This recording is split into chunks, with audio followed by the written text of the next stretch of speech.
পকী পথ নিৰ্মাণৰ দাবীত ৰাইজৰ উত্তাল প্ৰতিবাদ। নন্দিত দাস মুৰ্দাবাদ ধ্বনিৰে উত্তাল কৰি তুলিছে নগৰবেৰা।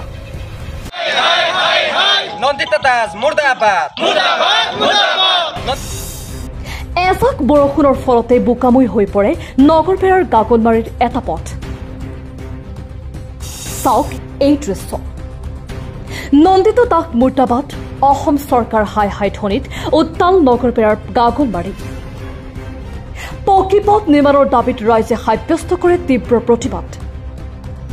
নগৰবেৰা বজাৰৰ পৰা গাগলমাৰী গাঁৱলৈ যোৱা পথছোৱাৰ অধিকাংশই বিধ্বস্ত। এজাক বৰষুণতে বোকাময় হৈ পৰে পথছোৱা। ফলত ব্যাহত হৈ পৰে যাতায়াত ব্যৱস্থা। চলিব নোৱাৰে গাড়ী মটৰ, যাব নোৱাৰে খোজকাঢ়িও। এক অবৰ্ণনীয় পৰিস্থিতিৰ সৃষ্টি হয় ৰাইজৰ মাজত। চৰকাৰ প্ৰশাসন কিংবা স্থানীয় বিধায়িকা নন্দিতা দাসক বাৰম্বাৰ দাবী জনায়ো বিফল হৈছে ৰাইজে। ৰাইজৰ দাবীক তিলমানো গুৰুত্ব নিদিয়াৰ অভিযোগ উত্থাপন কৰিছে বিধায়িকা নন্দিতা দাসৰ বিৰুদ্ধে। সেয়া আজি ওলাই আহিল গাঁওবাসী আৰু এইদৰে সাব্যস্ত কৰে প্ৰতিবাদ। প্ৰতিবাদী ৰাইজে নন্দিতা দাস মুৰ্দাবাদ অসম চৰকাৰ হাই হাই আমাক ৰাস্তা লাগিবই আদি ধ্বনিৰে তীব্ৰ প্ৰতিবাদ সাব্যস্ত কৰে। শীঘ্ৰেই পথছোৱা পকীকৰণ কৰি যাতায়াত ব্যৱস্থা সুচল কৰাৰ দাবী জনাইছে প্ৰতিবাদী ৰাইজে। আমাৰ ওচৰত স্থানীয় ৰাইজৰ কিছু মন্তব্য আছে, শুনাই ল'ব বিচাৰিছো।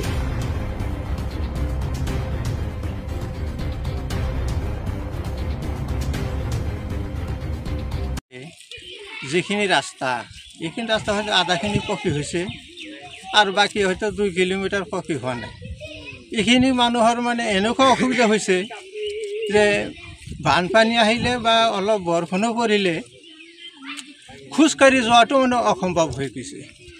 আৰু কণ ল'ৰা ছোৱালীবিলাকে স্কুলত যোৱাৰ কাৰণে বিৰাট অসুবিধা হৈছে। নাৱেদি বা ভেলেদি পাৰ হৈ যাব লাগে।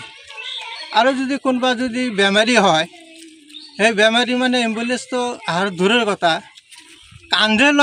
কান্ধত লৈ মানে যাব লাগে মেডিকেললৈ। গতিকে আমি আমাৰ যাৰ বাবে প্ৰতিবাদ কৰিলে বিধায়ক আমাৰ নগৰবেৰাৰ পৰা গাগলমাৰী কৰ্ণ নদীলৈকে ৰাস্তা প্ৰায় হৈছে, তাৰে পৰা 2-3 কিলোমিটাৰ ৰাস্তা হোৱা নাই।